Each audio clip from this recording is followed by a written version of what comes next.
Hello everyone. तो आज का हमारा टॉपिक है यूकेरियोटिक सेल्स।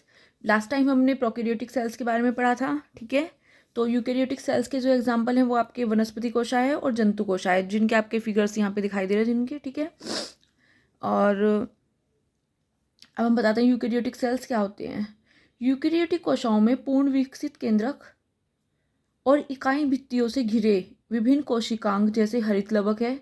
हरित लवक मतलब क्लोरोप्लास्ट, जो कि आपको इस फिगर में दिखाई दे रहा होगा। देखो क्लोरोप्लास्ट है, ठीक है, जिससे फोटोसिंथेसिस की प्रक्रिया करते हैं पौधे। और माइटोकॉन्ड्रिया है, माइटोकॉन्ड्रिया है ये है माइटोकॉन्ड्रिया, ये रहा माइटोकॉन्ड्रिया। इधर जंतु कोशा में भी है ये। और गोल्जिकाए इत्यादि होते हैं, ठीक है। ये रे गोल्जी बॉडी आपको यहाँ पे दिखाई दे रही होंगी अच्छी तरह। इस प्रकार की कोशाएं शेष शैवालों तथा दूसरे पौधों तथा जंतुओं में पाई जाती हैं। तो यू जो है उसका मतलब गुड और वेल होता है। कैरी ऑन का मतलब न्यूक्लियस से होता है। इसका मतलब क्या है? ट्रू न्यूक्लियस, जिनमें वास्तविक केंद्रक पाया जाता है, उनको यूकेरियोटिक कोशाएं कहते हैं। ये रहा न्यूक्लियस, आपको दिखाई दे रहा होगा इधर, ठीक है। अब इनकी आकार एवं आकृति के बारे में जान लेते हैं। जीव द्रव्य भौतिक कारणों से गोलाकार होता है। वृद्धि और विभेदन के साथ कोशाओं की आकृति विभिन्न प्रकार की हो जाती है। सेल्स मुख्यतः वैसे दो प्रकार की होती है। एक तो बहुफलक होती है, जिसमें व्यास एक समान होता है, और लंबी होती है दूसरी। परंतु इन दो रूपों के बीच के कई रूप हो सकते हैं। बहुफलक रूप कोशाओं के आपस के दबाव से बन जाते हैं। अधिकतर कोशाओं की माप 1 से 2 म्यूएम या 10 म्यूएम के व्यास की होती है। जैसे माइकोप्लाज्मा गैलीसेप्टिकम है, अब तक देखी गई सबसे छोटी कोशा है। 1.0 म्यूएम एक जीवाणु का 1/10 भाग होता है। तंत्रिका कोशिका की लंबाई 90 सेंटीमीटर तक होती है। शत्रुमुखकांडा 170 लंबा होता है।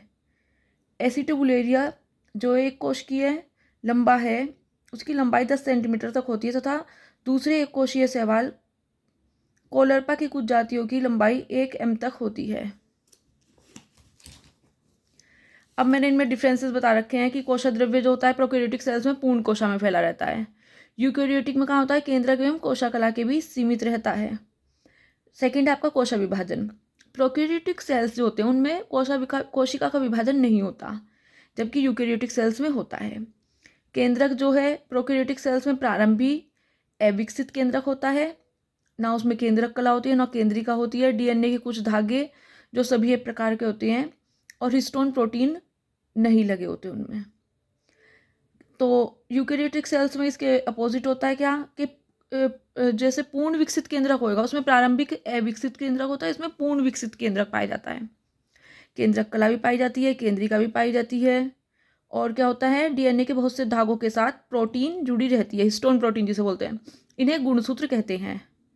श्वसन तंत्र कैसा होता है? जीवद्रव्य कला में होता है, माइटोकॉन्ड्रिया में होता है, यूकैरियोटिक सेल्स में। कोशाभित्ति प्रोकैरियोटिक में पतली होती है, यूकैरियोटिक में मोटी होती है। प्रकाश संश्लेषी तंत्र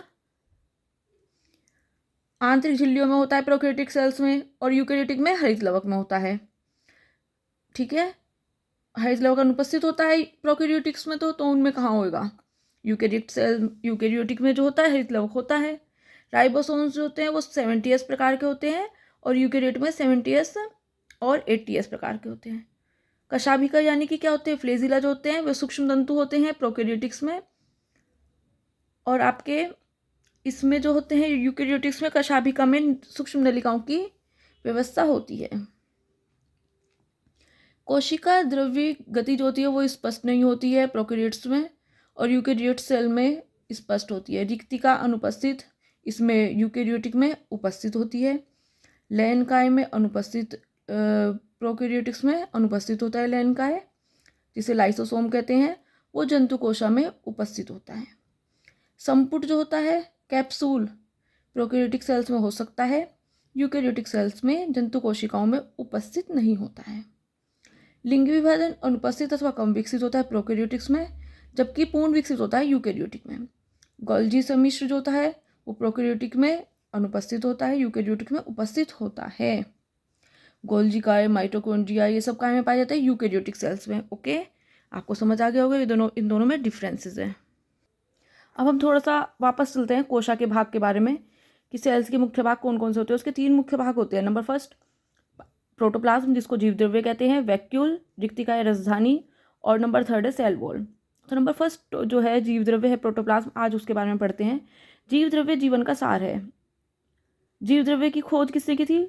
डुजार्डिन नाम के एक वैज्ञानिक हुए थे जिन्होंने 1835 में इसकी खोज की, लेकिन इसके लिए उन्होंने एक नाम दिया जिसका जो क्या था, सारकोड। उन्होंने जीव द्रव्य नहीं कहा इसको, सारकोड शब्द का प्रयोग किया। हक्सले के शब्दों में जीव द्रव्य जीवन की भौतिक आधारशिला है। बाद में परकिंजे ने 1837 में इसे सर्वप्रथम जीव द्रव्य नाम दिया। ह्यूगो वॉन मोहल 1846 ने पादप कोशा के जीव द्रव्य का वर्णन किया और उसका महत्व बताया। जीव द्रव्य के भौतिक गुण हैं आपके कि यह स्वच्छ, रंगहीन, चिपचिपा। भौतिक का मतलब बाहर से देखने में कैसा है, ठीक है। तो कैसा होता है, ये स्वच्छ दिखाई देगा आपको, साफ सुथरा। उसकी जेली लाइक स्ट्रक्चर होती है, जैसे जिलेटिनस सब्सटेंसेस होते हैं। रंगहीन, चिपचिपा सा, विभिन्न पदार्थों के अनेक अति सूक्ष्म कणों का जलीय विलयन है। यो लचीला कणिका में दिखाई देता है। इसे एक धागे के समान खींचा जा सकता है जो छोड़ने पर पुनः अपने स्थान पर वापस आ जाता है। इसमें एक या अधिक या भिन्न भिन्न प्रकार की अनेक वैक्यूल्स पाई जाती हैं जिससे फेनयुक्त दिखाई देता है। यह बाह्य उत्तेजनाओं जैसे गर्मी, बाह्य उत्तेजनाएं क्या होती हैं, जैसे गर्मी हो रही है, बिजली का आघात है, रासायनिक पदार्थों की से अनुक्रिया करवा दी तो उनके साथ काम करता है। उत्तेजनशीलता जीव द्रव्य का जन्मजात लक्षण है। जीव द्रव्य भ्रमण 2 टाइप्स का होता है। नंबर 1 तो है घूर्णन, दूसरा है परिसंचरण। घूर्णन कैसा होता है? यदि जीव द्रव्य एक कोशा के अंदर रिक्तिका के चारों ओर केवल एक ही दिशा में घूमता है तो उसे हम क्या कहेंगे, घूर्णन कैसे है। इसका एग्जाम्पल है हाइड्रीला की पत्ती में, वेलिसनेरिया या हाइड्रीला की पत्ती में ऐसा होता है जीव द्रव्य भ्रमण, ठीक है। दूसरा है परिसंचरण करना। यदि एक ही कोशा में अनेक दिशाओं में घूमता है तो इसे परिसंचरण कहते हैं। मैंने इसका एक वो भी बनाया हुआ है फिगर, वो मैं अभी जब आपको नोट्स दिखाऊंगी तब बताऊंगी। तो पुंकेसरीय रोम जो होते हैं कौन से पौधे में? रियो में ट्रेडेस्केंशिया डिस्कलर के पुंकेसरीय रोम। पुंकेसरीय रोम तो पता है, पुंकेसर का मतलब जो मेल पार्ट होता है उसके जो रोम होते हैं, रोम मतलब फ्लेजिला लाइक स्ट्रक्चर, ठीक है जी। ठीक है स्टूडेंट्स, समझ में आया। नंबर 2 आपकी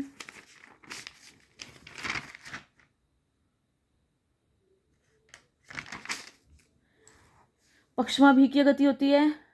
पक्षमाभिका के द्वारा गति होती है, जैसे क्लेमाइडोमोनास है, उसमें बहुत सारे ये पाए जाते हैं फ्लेजिला। अमीबीय गति जो है आपकी जीव द्रव्य कूटपाद के द्वारा गति, ठीक है। जीव द्रव्य एक जटिल बहुकलीय कोलाइडी तंत्र है। जीव द्रव्य का सबसे महत्वपूर्ण गुण क्या होता है? उसका कोलाइडी होना होता है। जीव द्रव्य की प्रकृति कैसी होती है? जाली का सिद्धांत, एक महीन जाली के रूप में कोशा में रहता है, तंतु में स्ट्रक्चर में रहता है, दानेदार होता है यह पदार्थ, वायु कोष्टिका में सिद्धांत पे आधारित है। तो ये जो मैं आपको आज जितना समझाना था मैंने समझा दिया है। अब ये हमारे नोट्स हैं यूकेरियोटिक कोशाओं के, ठीक है। कोशाओं की आकृति व आकार के बारे में बताया गया। इधर इधर देखिए आप, इनमें डिफरेंसेस हैं।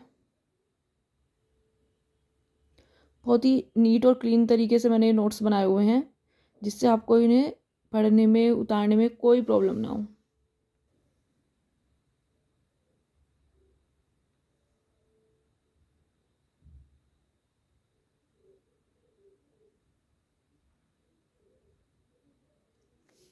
ओके स्टूडेंट्स, तो आज का हमारा टॉपिक ये कंप्लीट हो चुका है। अब कंटिन्यू रहिए, इसमें आगे भी और है। ये बहुत ही इंपॉर्टेंट टॉपिक्स हैं सब जो भी चल रहे हैं। मैं आपको सब इम्पोर्टेंट जिनसे आएंगे क्वेश्चन वे कराने की मतलब सोच रही हूँ कि बस वे टॉपिक्स करा दूँ जिससे आपके लिए हेल्पफुल हो ये सब टॉपिक्स, ठीक है।